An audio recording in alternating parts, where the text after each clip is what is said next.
佢幫自己個胸投保200萬，係香港第一個幫人體零件買保險嘅藝人。拍風月片係佢嘅職業，佢絕秘密化係佢嘅底線，哪怕被黑幫用槍威脅，都始終堅持3點不露。明明可以靠星爺改寫人生，卻為咗一個素人男朋友，直接拒絕星爺嘅追求。佢就係巔峰期為愛息影，一生只愛一人嘅葉子楣。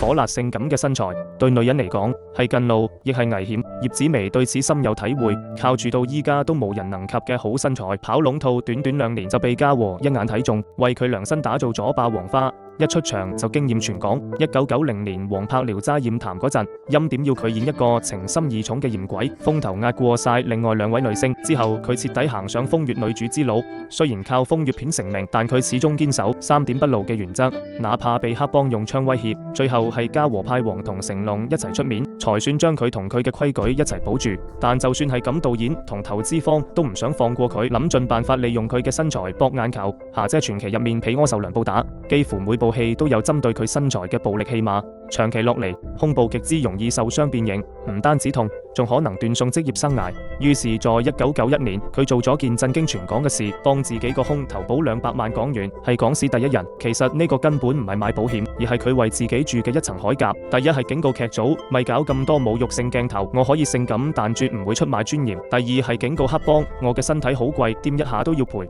第三係靠保險公司嘅證明，打破胸部造假嘅謠言，保住嗰啲因為質疑差啲冇咗嘅資源。所以邊個話佢大胸無腦？佢嘅清醒簡直吊打大半個港圈女星。佢明白一旦破咗底線，就會被徹底物化，以後都抬唔起頭。睇下後來嘅陳寶蓮、李麗珍就係最好嘅證明。一係被資本綁死，一係悲劇收場。喺嗰個女星被當成花瓶籌碼嘅年代，佢可以守住底線，真係太難得。如果話規矩同保險係佢自保嘅鎧甲，咁應承周星馳嘅邀請，就是佢打破性感花瓶標籤嘅致命一擊。當時嘅周星馳剛憑賭聖爆紅，身價翻倍，身邊大把大牌女星主動示好，但佢偏偏多次力邀葉子楣合作。坊間都話星爺對佢有意思，因那時星爺主動邀請的女星，大都對人哋有啲興趣啦。佢一排中意邊個靚女就揾噶嘛。葉子楣只將呢次合作當成轉型嘅絕佳機會。戲入面佢同星爺配合默契，一向嚴格嘅星爺對佢總是十分溫柔，私底下亦經常約佢行街聚會。不過葉子楣心入面得男朋友，私下約會全部拒絕，半點緋聞都唔沾。1994年佢片酬早就破千萬，係罕見熱度居高不下嘅女星，但佢卻為咗同男朋友相守，毅然決然宣布退圈，不婚不育，同男朋友相守26年。有人話佢太任性，巔峰期拒絕千萬片酬，為了愛情果斷息影，堅守底線唔妥協。明明可以靠性感躺贏，偏要拼演技打破標籤。但我覺得呢份任性先至係最珍貴嘅女性力量。